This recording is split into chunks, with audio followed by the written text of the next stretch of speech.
Hundreds of gas-guzzling private jets took off this week as billionaires from all over the world jetted off to Davos, Switzerland for the ritzy and glamorous World Economic Forum, a week-long event for the ruling class to talk down to the rest of us. And it's not for everybody. It's an invite-only event. And once you do get in, they divide you by class. You get a white badge with a blue line if you're rich enough. You just get a white badge if you're married to someone important. Or if you're just a part of someone's entourage, you get an ugly green badge. You're not good enough. They keep the elites together, and they have their own little police state to make sure these people are focused on ruling the world. If you're not from CNN or the New York Times and you show up uninvited, they'll probably arrest you. And it's all headed up by a guy named Klaus Schwab, who's pretty much running a one-world government here. He kicked off the week by saying the future is theirs, not yours. The future is not just happening. The future is built by us, by a powerful community as you here in this room. We have the means to improve the state of the world. And the way they start is by tracking you. If you go deep in the weeds in what these people are saying at this place, they're openly scheming up some of the craziest plans you'll ever hear of, like tracking your carbon footprint. We're developing, through technology, an ability for consumers to measure their own carbon footprint. What does that mean? That's where are they traveling? How are they traveling? What are they eating? What are they consuming on the platform? So, individual carbon footprint tracker. Stay tuned. You heard it. The one world government wants to keep tabs on what you eat and where you go. All because John Kerry's a little mad that your cheeseburger is wiping out part of the population.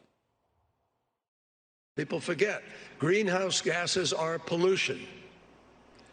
And 15 million people a year die because of the quality of the air around the world. We're dealing with a crisis here, folks. It's a crisis made by human beings. Maybe they should take their own advice before jetting off across the world on those private jets, emitting all that carbon. But to them, they have more important things to focus on, like preventing the next pandemic, since it worked out so well last time.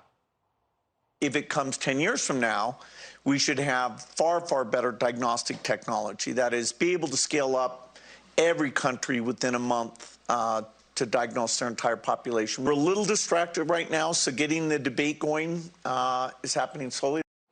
Yeah, a lot of people are distracted by inflation, food shortages, real problems. But the ruling class at Davos says, don't worry, it's all a part of the plan. We need to accept that there will be some pain in the process. The pace that we need will open up for missteps. It will open up for shortages on energy. It will create inflationary pressures, and maybe we need to start talking about that pain is actually worth it. If you have all the money in the world, the last thing you have to worry about is inflation. It's our problem, not theirs. They're busy ruling the world. And shady George Soros says if we don't make their ideas a reality, civilization is done for. Fighting pandemics and climate change, avoiding nuclear war, maintaining global institutions have had to take a backseat to that struggle. That's why I say our civilization may not survive. Believe it when I tell you, these people don't care about any of us. They're just a bunch of globalists hanging out and coming up with too many bad ideas. Rand Paul, Kentucky senator, and he joins me now. Should the American people be scared when the richest people in the entire world get together at a swanky conference and hatch these crazy ideas about how to make our lives better? Well, if they really cared, they could have ridden with me. I was on a plane this morning. I was A category on Southwest Airlines, and, hey, that's something. Wasn't a private jet, but they could have saved. When you're on a private jet, they're spending 5 times as much of a carbon footprint. So if they really cared about that, they could ride on commercial airlines, but they aren't. They're elitist. But the other real danger here that's even more danger than all their phony caring about carbon footprint, the real danger is this. Look how bad your government is in a country where you get to vote for these people. This would be a government, a world government, where you don't get to vote on anybody. This is everybody's worst nightmare. The bureaucracy that we have trouble in our United States because we don't get to vote on them, we vote indirectly. Can you imagine the one world bureaucracy of all these elitists and their private jets that would rule our country and we wouldn't get to vote? So I'm dead set against this. And they used to call people who talked about one world government, they used to say, oh, it's a conspiracy.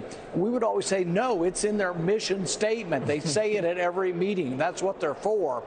But lack of sovereignty means lack of freedom, and it means lack of responsiveness, and it's completely antithetical to everything our country stands for. Yeah, and I don't want to put down Bill Gates and these guys. You know, they do a lot for charity. But when you hear them kind of just dismiss inflation, or you're going to have to go through some pain in order to kind of go with my idea.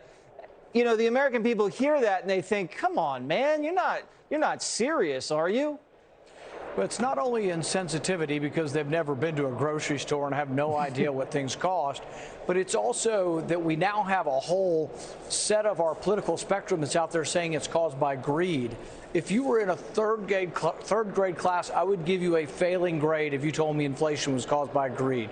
That is the dumbest explanation, the most implausible, and that lacking all facts that someone would try to put forward. Inflation is caused by an increase in the money supply that increases the demand. It's done because we spend too much money. The Federal Reserve prints it up to borrow it. It floods the economy and drives prices up. If you don't understand that, they'll never get it any better. And my prediction is it's going to get a lot worse before November. What do you think about this tracking technology they're cooking up? They're going to track your carbon footprint. I mean, I think that these liberals are already stressed out enough, Senator. Yeah. Imagine when they find out like everything they do is killing the ozone. I mean, they're going to go crazy. They're going to start yelling at us. Yeah, privacy is not much of a concern for these kind of people. So not only do they want to track you for your carbon footprint, the WHO has announced, they're forming a treaty, and it's going to be this treaty for the next pandemic. But in the next pandemic, it's not going to be a Washington-based mandate on vaccines or a Washington-based social distancing or masks. It's going to be an international one, and they actually want to track everybody with a QRS code. I think that goes beneath the surface right back here, but I'm not sure how they get it in you. But no, I mean, it's no laughing matter. It is very worrisome. But whenever they talk about it, they have absolutely no concern for privacy. And you're exactly right. They don't care about the individual. They don't know people like us. They've never been on a bus. They've never been on Southwest Airlines. They've never driven a car. Most of them have never even driven their own car. So these are not the kind of people we want telling the rest of us what to do. All right. Senator Rand Paul from Kentucky flies commercial. Let it be known. Thank you so much, Senator. Hey, Sean Hannity here. Hey, click here to subscribe to Fox News YouTube page and catch our hottest interviews and most compelling analysis. You will not get it anywhere else.